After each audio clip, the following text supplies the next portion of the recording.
Here with Matthew, a teenager that listens to rap music. Matthew, do you think rap music is good or bad? It is very good Why? because you can actually feel what the rapper is rapping about, and you listen to his thoughts, and sometimes it refers to you. Do you think rap music can inspire you to do stuff? Yes, Like what? like also rap and make money.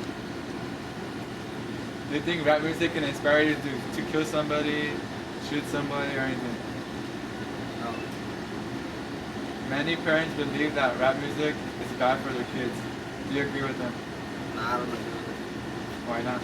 because not all rap music is bad. I know the person may be bad, but the music is not bad. So I don't know. Like that. Rap being the best-selling genre in music, would you ever replace rap with rock? I know that if you're aware of the Biggie and Tupac incident that happened like years ago, do you think rap was the cause of that shooting, of the death of the two rappers? Yes, Why? because they had a conflict with East and West. They were going at it rapping. One didn't like it, so they had to. So you're saying rap could cause violence, No, but you just said it did cause violence. because they caused it, not the rapping. They just used rapping as Oh, okay. a way of expressing their feelings against something else. Yeah. So, do you listen to rap Yes, often? yes. Who was your favorite rapper? Kid Cudi. Cudi? Yes, And what kind of songs does he sing? he sings cool songs. Like? Like he mixes rap and like indie music and like he puts it all together and just like refer to it a lot. It's like a chill music kind of thing. It's rap. Do you have relations with rap music? Like stuff that rappers say, do you have like similar ties to it with your Yes. life? Yes, I can refer to it. Is it okay? Do you think it's okay for rappers to call girls hoes, sluts, witches? Which is I don't think that's right. It's a way of expressing their feelings. And why do you think they do that? Because they get that. Witches and sluts. Thank you, Matthew. Okay, you as a student that listens to rap music, do you think rap music can cause you to do any violence or anything? No, I don't believe it's the rap music. I believe it's the person's ambitions they want to do to be just like the rapper they look up to. Kind of like an idolist music kind of thing like that. As you know, rap music uses a lot of drugs, and like they talk about drugs a lot. Do you think rap music can cause kids to use drugs? It can influence them, but some kids are smarter than that. Some kids, they listen to the music and talk about it, they don't do it. What is your favorite rapper? Who is your favorite rapper? My favorite rapper of all time has to be, I have to say Mac Miller. Mac Miller, does he influence you? Like, does his life tie with your life? Similarities? Yeah, he's all about having a good time. He's all about having fun. He's all about the party scene.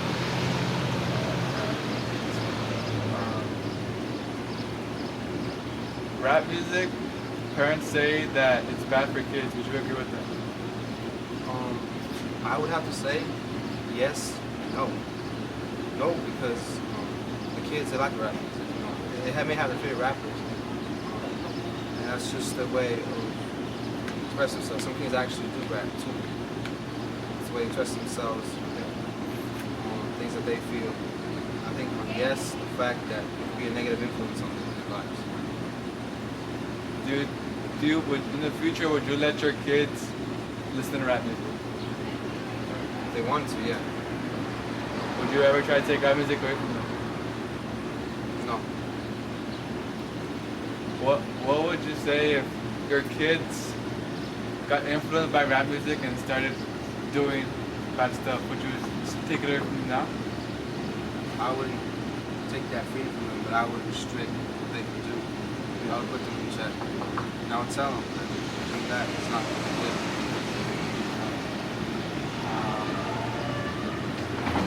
Yes. My name is Arcelia Sanchez, and my topic is women abuse in America. So, Mr. Carreño, what is your opinion on women abuse? The abuse of women is way too common, and of course it takes many forms. I even think verbal abuse is a horrible thing, and that's really widely accepted, but even by the girls here at Roosevelt. It's very sad. I actually think the abuse of girls, women, happens way more than reported, but way more than you think. And in fact, I was shocked here at the abuse some of the girls experience at home. I was really surprised at how more it happens than I had thought. Okay. Yes, it's actually, I think it is an epidemic. You think it's right for a woman to be abused in any kind of way? No, not in any way. No. Some men think that women deserve to be abused or punished because of certain things that they do wrong. Do you think that's true? Yeah, you're talking about this country, because in other countries that's just a given, right? In the Middle East and other parts of the world where women aren't even seen as full humans. But in this country, I don't agree with that at all. Women, men, same rights, same under the law. They should be treated exactly the same. But as for men being above or women being below men, I completely, wholeheartedly disagree. That's a very macho view. It's very stupid and outdated. It was horrible in the 30s and 40s. It's even stupider now. Do you believe men abuse women for them Yes. to think that like they have the upper hand, or for them to make it seem like they're really powerful? Yeah, it's an issue of power.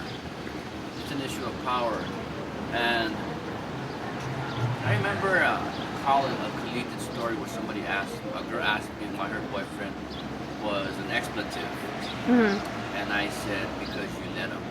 If someone treats you bad, you obviously should leave. There's a lot of issues involved in why women stay in an abusive relationship. There's a lot of issues besides power, but that relationship is based on an inequality of power, and she accepts that role for whatever reason, whatever happened in her life that led her to feel that that's just. It's very sad, almost pathetic, and it doesn't have to be that way. That's actually her decision to be there. It takes two, but how she came to see things that way is a whole sociological construct, a whole barrel of issues. Why do you think women choose to stay in an abusive relationship instead of leaving? Yeah, I don't know the answer to that. I've known a lot of women and a lot of girls that stay in unhealthy relationships. Would you agree that it's because some women love their partner too much that they don't want to go out and tell on them? I think it's the opposite. I think they don't love themselves at all. It's an issue of her not loving herself. If you did, you wouldn't allow yourself to be treated that way. So how can you love somebody that's hurting you, number one, and you can never love somebody more than you love yourself.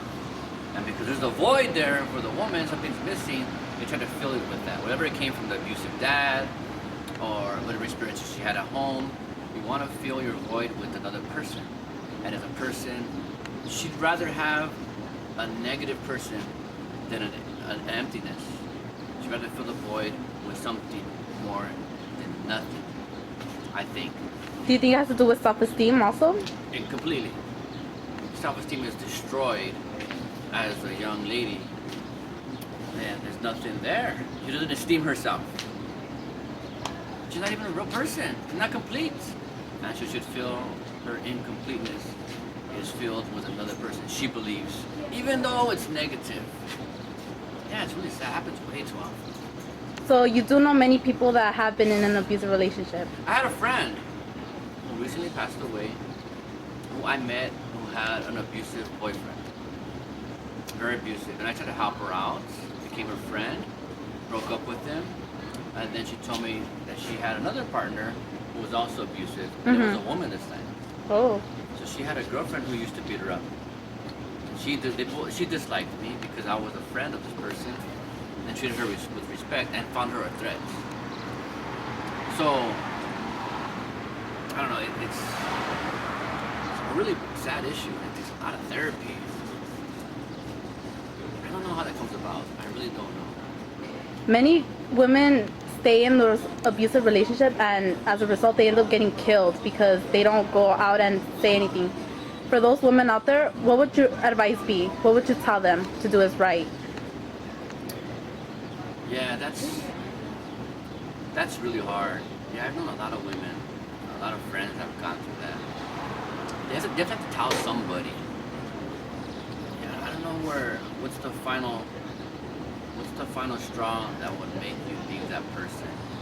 There has to be some kind of end point that kicks you over to believe it in yourself. I don't know if you get to feel so little and then you react.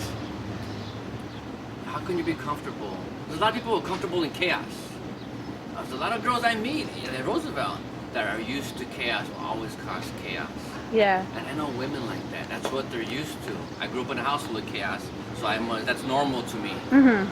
I get abused by men. I need a man to abuse me. That's normal to me. So it becomes like an everyday thing, basically. Yeah, it becomes the lie. That's the routine. Norm. Yeah. That's the routine. And how you get out of that takes a humongous amount. You have to unlearn so much. You have to unlearn your training. And to do it on your own is very difficult when you've been trained from a little girl to a woman to not like yourself. And you got to like yourself to start off. I'm not sure how that happens. But you gotta find that point within yourself, that point of worth, that you're worth something. And it's a lot of work. That's a lot of work. And I hope they can do that. Okay. I hope so. My friend did it. She's gone. Oh. Okay, well, thank you, Mr. Carreño. You're welcome. I decided to do this topic on women abuse because there are many women out there that have been abused in different ways, and they don't say anything. They keep it to themselves. It's a silence. And I don't think that's right, because no woman should be abused in any kind of way. They should say something if they are. They should go out and tell someone about it. Doesn't matter if it's a teacher, a friend, or a family member, but they should come out and say it, because in the end, it could have severe consequences. That person could be damaged on the inside and even physically as well. And as an end result, they could also end up like getting killed. Do you think it's right for women to be? Do you think it's right? Do you think it's right for women to be abused in any kind of way? I think it's up to what the woman does. I'm just kidding. No, I think it's not right for women to be abused in any way. Okay. And you, in your perspective as a guy, would you ever see yourself abusing a woman? Me as a guy, with self-defense against a girl, I still won't hit her. And me as a guy, father, dad, husband, or anything, I would not hit a girl. They're positive. Karen Flores project on teen pregnancy. Mr. Carreño, you as a teacher, what do you think about teen pregnancy? I think a lot of teens get in that situation. I've talked to them because, well, a lot of kids have kids so they can have somebody that really loves them. Yeah, I've had a room one time where I had 29 graders and 4 were pregnant. That's 1/5. Oh my God. 4 were pregnant out of 20. It happens a lot at this school. We even have a daycare over here to obviously show that that's a situation. I never think of the kid as making a mistake, even though it could be considered that. It's way too young to have that kind of responsibility. But I think a lot of kids do it on purpose. Want to have a child for the reason I stated about having somebody there. Oh, now I have someone that loves me, because I didn't have it here. And a stupid boyfriend. And usually the boyfriend's a lot older than the 13-year-old girl, 14-year-old girl. That's a very serious situation with some big numbers. So it is a problem for sure.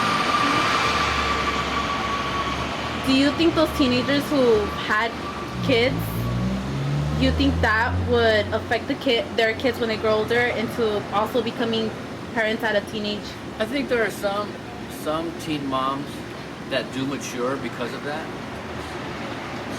I guess they have to. In some ways, they have to mature to take care of the baby. But I don't think that's not a very wise thing to do. You're not even grown yet. You're 17 and you're still growing. So kids having a 14, 15, I'm sure they could go back in time, they would. But you have to make do, and we come from a community that's very strong, and we are able to withstand a lot of pain and suffering. We're just like that. So we're very self-sacrificing. So the teen mom would do anything for her baby. Sometimes even improving herself at an exponential rate just to be a better person for the baby.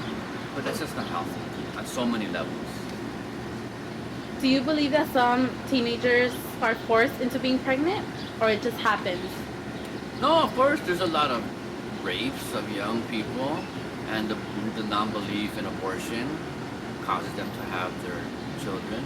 But if it's a mutual relationship and she decides to put herself in a situation, well, that's a choice. But again, it's a choice by a child.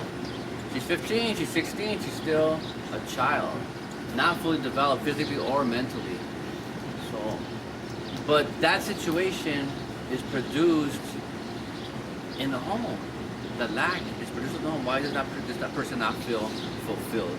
Why does she have to go out of the home and get this, whatever emotional void she has to be filled by this boyfriend? I don't just think it's good for her to be a parent that young. Thank you. Ah, you're welcome. Are you recording? My opinion on teen pregnancy is that it's a bad idea. Teenagers shouldn't get pregnant at a very young age because not many of them have jobs or have money to support themselves, and they end up getting pregnant and they can't even support themselves. So teenagers should not get pregnant. I think teen pregnancy is good because, I mean, teens that get pregnant, it's their life. So they should do whatever that they want with it. No, I think teen pregnancy is I think it's okay because I already got like 5 women pregnant. I already have like 6, man, I don't even know how many kids I have. So it's like whatever. You guys are